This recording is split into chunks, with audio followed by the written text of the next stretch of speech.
نبی صلی اللہ علیہ وسلم نے فرمایا انجیر کھاؤ بھی، انجیر پیو بھی، اور اس کے تیل کی مالش بھی کرو، کیونکہ یہ مقدس درخت کا تیل ہے. ٹھیک. اب یہ تینوں طرح اس کو کھا بھی سکتے ہیں، اس کو پی بھی سکتے ہیں، اور اس کی مالش بھی کر سکتے ہیں. ٹھیک. یعنی اس کی کوئی فارم بھی رائگاں نہیں ہے. ہم نے الحمدللہ ثم الحمدللہ زیتون کے پتوں کا نا کعوہ لوگوں میں انٹروڈیوس کرایا. اچھا، کہ یہ زیتون کے پتے، صرف اس کا پھل ہی نہیں بلکہ اس کی جتنی چیزیں، واہ، زیتون جو ہے جس کے اللہ سبحانہ وتعالیٰ نے قرآن میں قسم کھائی ہے اور جس کے بارے میں پیارے پیغمبر جناب محمد صلی اللہ علیہ وآلہ وسلم نے فرمایا زیتون کھانا بھی ہے، زیتون کو پینا بھی ہے، اور زیتون کے تیل کی مالش بھی کرنی ہے. یعنی اب اگر آپ اس کو سمجھنا چاہتے ہیں نا تو یہ زیتون ہر عمر کے بندے کے لیے افیکٹو ہے. واہ، زبردست. یعنی جو بچے کھا نہیں سکتے آپ اس کو پلا دو، جو بوڑھے ہضم نہیں کر سکتے ان کے ڈائجیشن پرابلم ہے، اب اس کو نا سمجھنا بہت آسان ہے. اب ہر انسان کی جو لائف آف نیچر اس کے اوپر ڈیپینڈ کرتا ہے کہ اس کو کیسے کھانا ہے. ٹھیک. اگر کسی کا اسٹمک خراب ہے آپ اس کو زیتون کو تیل میں دودھ میں ڈال کے آپ اس کو ایسے پی لیں، آپ اس کو ویسے انٹیک کر لیں. جیسے یہ بلڈ پریشر کے لیے، شوگر کے لیے بہترین علاج ہے. ٹھیک. جو لوگ یہ چاہتے ہیں کہ ہمارا ہمیشہ کے لیے بلڈ پریشر نارمل ہو جائے، ہماری جو شوگر کا لیول ہے وہ نارمل ہو جائے، تو اس کو کیا کرنا چاہیے؟ زیتون کے 2 چمچ صبح اور 2 چمچ شام، 2 ٹائم لے لیں. ٹھیک. اور یہ ایک مکمل علاج ہے، زبردست، کیونکہ یہ مکمل غذا ہے. واہ. بلڈ پریشر کو نارمل رکھنے کے لیے، کیونکہ بلڈ پریشر ہوتا کیوں ہے ہمیں سب سے پہلے یہ جاننا چاہیے کہ بیماری کی روٹ کاز کیا ہے. دیکھیں جب نالیاں تنگ ہوں گی اور خون گاڑا ہوگا تو دل کو پش اپ کرنا، دل کو زور لگانا مشکل ہو جائے گا.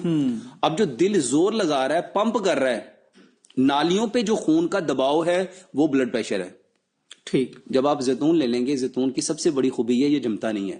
واہ. اور اس سے بڑی خوبی ہے یہ کسی چیز کو جمنے نہیں دیتا. واہ. یہی خوبی جب میں نے سرسوں کے تیل کے بارے میں لوگوں کو بتائی، کیونکہ میں لوگوں کو بتاتا ہوں کہ دین سہل ہے، دین سہل ہے. بالکل. اور اللہ تعالیٰ نے نبی صلی اللہ علیہ وسلم کے ذریعے، وحی کے ذریعے جو بات بتائی، یسیرو ولا تعسرو، بالکل آسانی پیدا کرو مشکل نہ بناؤ، بشیرو ولا تنفرو، لوگوں کو خوشخبریاں دو آر نہ دلاؤ.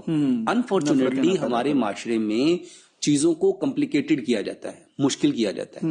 زیتون کے بارے میں اگر زیتون لینے کا بیسٹ طریقہ جو کھا سکتا ہے اور اس کا ڈائجیشن پراپر ہے اور اس کو کھانے کو پراپر ہضم کر سکتا ہے اس کو کھانا چاہیے. ٹھیک. اچھا جو کھا نہیں سکتا، اس کا پیٹ خراب ہے، اس کو لیکوڈ فارم میں لینا چاہیے. اچھا ایک بندہ کھا بھی نہیں سکتا، پی بھی نہیں سکتا، وہ کومے میں ہے، وہ انکانشیس ہے، ٹھیک، اس کی مالش کرو. ٹھیک. تینوں صورتوں میں آپ اپنے پیشنٹ کو، ڈاکٹر صاحب صحت مند بھی ہو تو اگر اس کی مالش کی جائے تو فائدہ تو ہوگا. فائدہ ہے. بالکل صحیح. نبی صلی اللہ علیہ وسلم نے فرمایا نا اس کو کھاؤ بھی، اس کو پیو بھی، اور اس کے تیل کی مالش کرو، کیونکہ یہ مقدس درخت کا تیل ہے. ٹھیک ہو گیا، ٹھیک ہو گیا. ڈاکٹر صاحب انجیر کتنی لیں اور ان کے فائدے کیا ہیں؟ میں اس کے بارے میں آپ کو صرف ایک واقعہ بتاتا ہوں. مدینہ میں میری ایک صاحب سے ملاقات ہوئی تو وہ واقعہ آئے، بہت گرم جوشی سے ملنے لگے، کہتے تھے اللہ آپ کو جزائے خیر دے، آپ نے نا وہ ایک نسخہ بتایا تھا انجیر کو زیتون کے تیل میں ڈپ کر کے. ٹھیک. تو 6 انجیر زیتون کے تیل میں ڈپ کر کے رات کو رکھنا ہے، 2 صبح 2 دوپہر 2 شام. اس کو اتنا چبانا جتنے ہمارے دانت ہیں. کہتا میں نے کھانا شروع کیا 27 سال سے. کہتا مجھے کانسٹیپیشن اور ہیمورائڈز تھی، کبھی بلیڈنگ ہوتی تھی، کبھی مسے بن جاتے تھے، یعنی قبض اور بواسیر کا مسئلہ. اور کہتا میں اتنا پریشان تھا. کہتا اللہ آپ کو جزائے خیر دے، میں نے یہ لینا شروع کیا. کہتا 15-20 دنوں میں زبردست. کہتا مجھے ایسے لگا جیسے مجھے زندگی میں کبھی تکلیف ہوئی نہیں. سبحان اللہ. ڈاکٹر صاحب کھائیں کیسے ان کو؟ بہت آسان سا طریقہ ہے. ایک تو اس کو زیتون کے تیل میں ڈپ کر کے 2 صبح 2 دوپہر 2 شام لیں. دوسرے نمبر پہ آپ اس کو 5 سے 7 انجیر، وہ جو بھی آپ کی لائف آف نیچر ہے اس کے اوپر ڈیپینڈ کرتا ہے کہ اگر سے ہیلدی بندہ ہے تو وہ 7 بھی لے سکتا ہے. ٹھیک. اگر وہ کم ہیلدی ہے وہ 5 بھی لے سکتا ہے، اگر اس سے کم ہیلدی وہ 3 بھی لے سکتا ہے.